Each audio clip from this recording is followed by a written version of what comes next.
and welcome to the Praiseandpaw dog training channel. I'm so glad to have you guys here. Welcome. So today's video is all about a system called marker training. I say system, it's really not a system. It's more of a skill of teaching a dog when they've done the right thing versus when they haven't done the right thing. So I'm so excited because just using this one word can change everything to get your dog to pay attention, to focus, to do the behaviors you want, and to not do the behaviors you want to stop them doing, i.e. pulling on lead, not coming back when called, what else do we have? Stealing food, like anything that you want to stop your dog doing. This one word is going to change that for you, and I can't wait to share this with you because it's easy, but there are a few bits of training that we need to do first. So go grab your dog, go grab, and then he lost my camera. Go grab 10 treats, and they need to be about this size. You can see, about that size. You need 10 of those, you need your dog, and you need somewhere quiet with no distractions. So your bedroom, your bathroom, in the garden, somewhere where you and your dog can sit on the floor and have no one come and bother you. So go grab those, and I'll see you in a few. Welcome to marker training. Now, marker training is one of the best exercises that you can teach your dog, and we're going to be diving in to exactly why that is. So what is a marker word?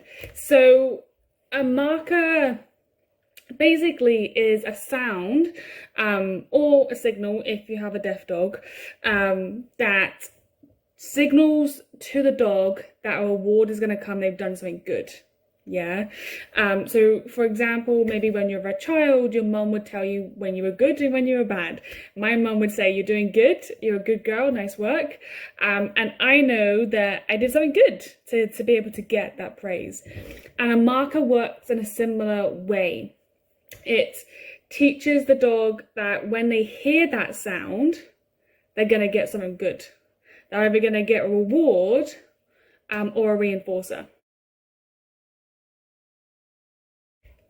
So, a reinforcer is something that your dog finds reinforcing.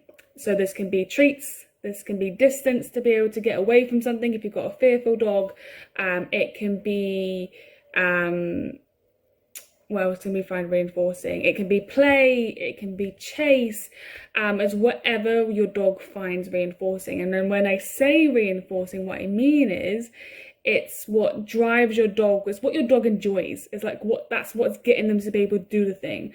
Like for me, what I find reinforcing is verbal feedback. I love hearing from my clients on the things that they've gone through or their successes. That's reinforcing to me to keep doing my job. It's not really about the money. It's about the difference I get to make in the world. That's reinforcing to me. Other people will be reinforced by money. Other people will be reinforced by fulfillment. So we all get reinforced by things all the time. That's why we keep doing the stuff that we're doing. And that's why our dogs keep doing the things that they're doing, because it's reinforcing to them and they get to choose what's reinforcing for them. We don't get a choice in that because they're individuals. So a marker can, so what we're going to be working through is the word yes. That's going to be our marker word. You can also use a clicker, but my preference is to use a word for you guys so you're not having to worry about carrying something else in addition to your lead, your harness, your treat bag, and then trying to focus on everything in the outside world as well. So you may, if you want to choose a clicker, then I can send you places to go learn that, but we're going to be focusing on marker words, particularly the word yes. So what is a marker word and what does it look like? So a marker word needs to be a nice, clear and short word.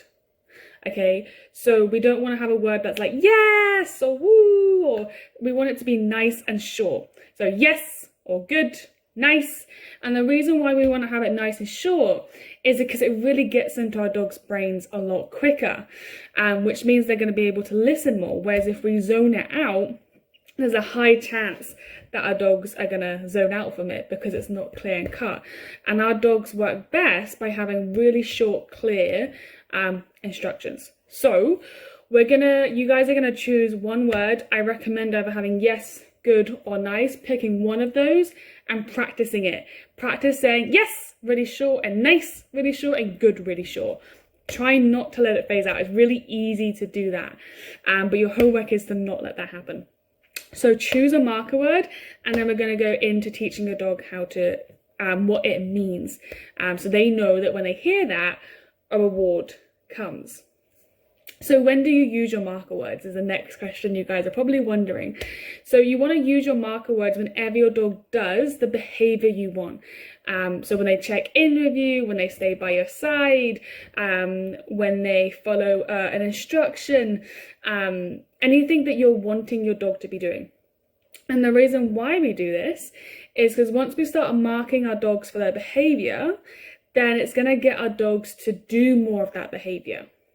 Yeah, because they know that they're going to get something reinforcing and rewarding from it, they're going to keep doing that behavior again and again and again, which is awesome, which is where you get that reliable recall. It's where you get to have a dog that gets to walk past other dogs because they're so focused on that.